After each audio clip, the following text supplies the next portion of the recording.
श्री शिवाय नमोस्तुभ्यम। हर हर महादेव।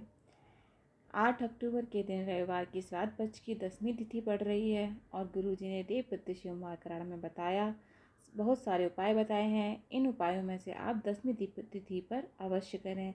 गुरुजी ने कथा में श्राद्ध पक्ष की 7 तिथियों का विशेष महत्व बताया है। 7 तिथियां जो गुरुजी ने बताई हैं, दोज, चतुर्थी, अष्टमी, दशमी, एकादशी, प्रदोष और शिवरात्रि। तो आपने यदि अपने अभी तक यह उपाय नहीं किया है तो 8 अक्टूबर को यह श्राद्ध पक्ष की 10वीं तिथि को अवश्य करें, जिससे आपके घर में धन संपदा की कभी कमी नहीं होगी, पितृदोष समाप्त होगा। और बहुत सारे छोटी छोटी चीज़ें जो आपके घर में वाद विवाद होते रहते हैं, कोई कोर्ट केस की फाइल है जो अटकी हुई है, यह सब चीज़ें आपके घर से समाप्त हो जाएंगी। पहला उपाय जो गुरुजी ने बोला, अगर आपको शुगर की बीमारी है, शुगर बहुत ज़्यादा है, दवाई खाते हैं पर दवाई शरीर में नहीं लग रही है, तो डॉक्टर को दिखाओ, क्योंकि डॉक्टर भी शिव का ही एक रूप है।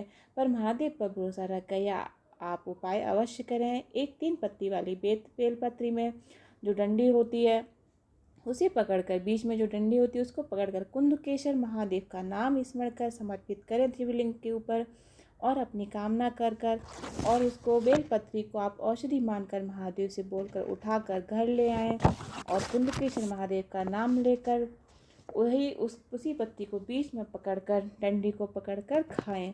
एक ही दिन में शुगर कंट्रोल हो जाएगी। आपको ये खाली पेट खानी है। अगर आपको शुगर लेवल ज़्यादा है तो आप दिन में यह 3 बार खा सकते हैं और फिर अपना चेक कर एक बार प्रैक्टिकल करने में क्या जाता है, गुरुजी यह भी बोलते हैं, तो एक बार आप ये प्रैक्टिकल करके अवश्य देखें। दूसरा उपाय जो गुरुजी ने बोला है, श्राद्ध पक्ष में यदि आपने अपने पितरों का श्राद्ध नहीं किया है या आप भूल गए हैं, दान पुण्य नहीं किया है, गया जाकर पिंडदान नहीं किया, उनका तर्पण नहीं किया, या घर में बहुत ज़्यादा पितृदोष है, तो यह आप उपाय करते हो, पितरों की आशीर्वाद हमारे ऊपर में हमेशा बना रहेगा।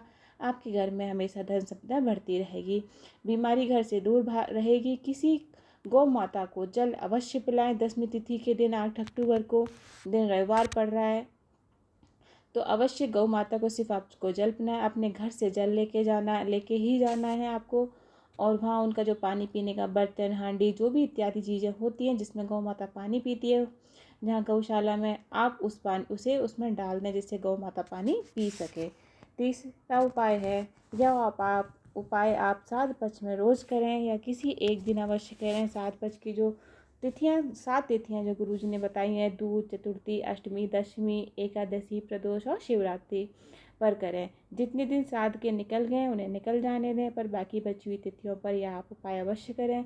एक तांबे के लोटे के जल लेकर उसमें थोड़ा सा गंगा जल अवश्य मिलाएं और 2 सफ़ेद पुष्प उसके अंदर डालें, और अपने घर के मुख्य द्वार पर जब हम घर से निकलते हैं तो सीधे हाथ की तरफ तो बाहर की साइड में एक स्वास्तिक बनाएं। जब घर से निकलते हैं उसका आपका जब सीधा हाथ हो, वहाँ पर आपको एक आटे का स्वास्तिक बनाना है और उसके ऊपर कलश रखना है। अगले दिन सुबह उस जल को घर के गेट पर ही छिड़क दें, और घर के अंदर नहीं लाना है पूरा जल, आप गेट के बाहर ही छिड़क दें। पितरों को जल मिल जाएगा और पितृ दोष भी घर से समाप्त हो जाएगा। घर के बाद वाद विवाद भी समाप्त होंगे। चौथा उपाय जो गुरुजी ने बोला है, श्राद्ध पक्ष में रोज़ 1 चुटकी भर आटा अपने घर के गेट पर दोनों साइड डालें और या फिर रंगोली बनाएं। अगर आपने विवाह में कोई समस्या आ रही हो आपके घर में, या कोई शुभ सूचना नहीं मिल रही है, कोई महत्वपूर्ण फाइल कोर्ट में अटकी हुई है, सब परेशानियां समाप्त हो जाएंगी। अगर आपके जितने भी श्राद्ध के दिन निकल गए हैं उसको छोड़ दीजिए, बाकी बचे हुए दिनों पे आप रोज़ थोड़ा चुटकी भर आटा दोनों साइड अपने गेट पे डालें या फिर आटे से रंगोली बना लें। 5वां उपाय जो गुरुजी ने बोला है, यह आप उपाय श्राद्ध पक्ष की किसी भी दिन करें। आपको सिर्फ आप किसी भी दिन कर सकते हैं, बस एक ही दिन करना है, आपको बार बार नहीं करना है। 1 रोटी लें या पराठा लें, आप पूड़ी भी ले सकते हैं, उसके ऊपर थोड़ा सा गुड़ रखें और थोड़ी सी चावल की खीर रखें, और गाय को विष कपी, आप हमेशा नाम ध्यान रखें, विष कपी भगवान का नाम स्मरण कर अपने पूर्वजों का स्मरण करके गाय माता को खिला दे। जो व्यक्ति इस प्रकार रोटी खिलाता है उसके घर में धन संपदा की कभी कमी नहीं रहती है। यह सारे उपाय गुरुजी ने व्यासपीठ से बताए गए। कुछ इसमें नए उपाय हैं, कुछ पुरानी कथा जो गुरुजी ने पहले बताई हैं श्राद्ध पक्ष में, उसमें से निकाल कर यह आपके सामने उपाय लाए गए हैं जिससे आप अपने जीवन की परेशानियों का अंत कर सकें। धन्यवाद। हर हर महादेव। मेरा ये वीडियो आपको कैसा लगा कृपया कमेंट में हर हर महादेव अवश्य लिखें। अगर आपको कोई क्वेश्चन भी है, आप नहीं समझ पा रहे हैं तो आप कमेंट में आप हमेशा पूछ सकते हैं। और मेरे चैनल को सब्सक्राइब करें, जिससे इसी प्रकार आपके पास नोटिफिकेशन आ जाएगा। आप अपनी जो भी समस्या है आप उपाय देखकर पढ़कर आप सुनकर समझ सकते हैं। और मेरे चैनल को सब्सक्राइब अवश्य करें। धन्यवाद।